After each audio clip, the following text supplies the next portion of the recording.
Velkommen til Typo 3 YouTube Guide. Du vil nu lære, hvordan du nemt og hurtigt opretter et tekstelement i Typo 3 CMS.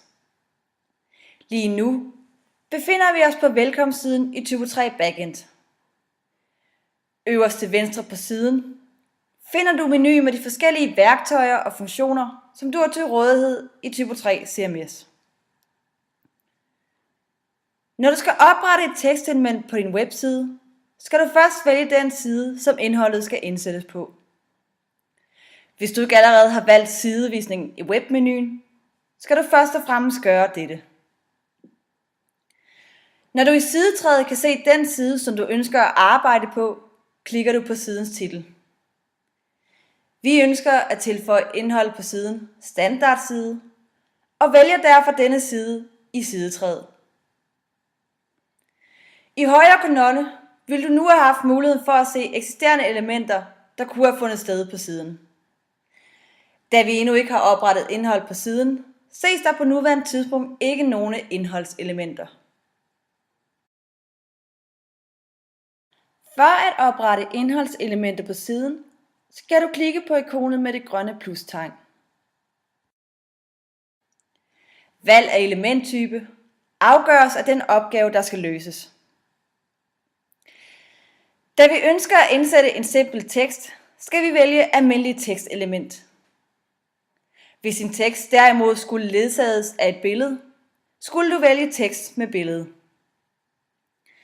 Du vælger elementtypen ved at klikke på titlen med musen. Vi klikker på almindelig tekstelement.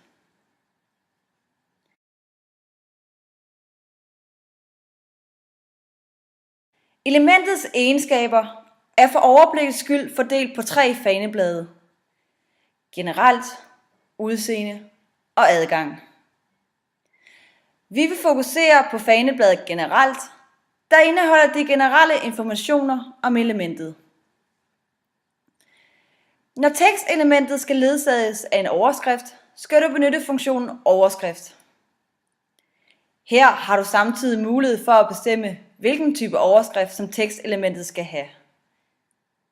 Vi giver elementet overskriften overskrift til tekstelement.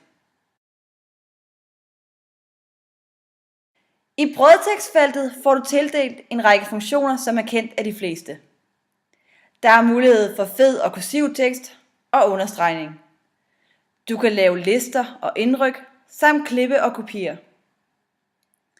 Vi indsætter noget helt almindeligt indhold ved brug af copy-paste-teknikken. Hvis du indsætter tekst, som er formateret i f.eks. Word, skal du være opmærksom på, at du ofte risikerer at få en mængde skjult kode med, der får indhold til at tage sig anderledes ud for brugerne. Dette kan du undgå ved først at klippe teksten ind i Notepad eller TextEdit, og derefter klippe eller kopiere teksten ind i Typo 3's editor. For at se det endelige resultat af det nyoprettede tekstelement i frontend, benytter du gem og vis funktionen øverst i menulinjen. Du gemmer således det indhold, du netop har oprettet, og får mulighed for at se tekstelementet på din webside. Her kan du se dit nyoprettede tekstelement. Det er nu din tur til at oprette tekstelementer på din hjemmeside. Vi ønsker dig rigtig god fornøjelse.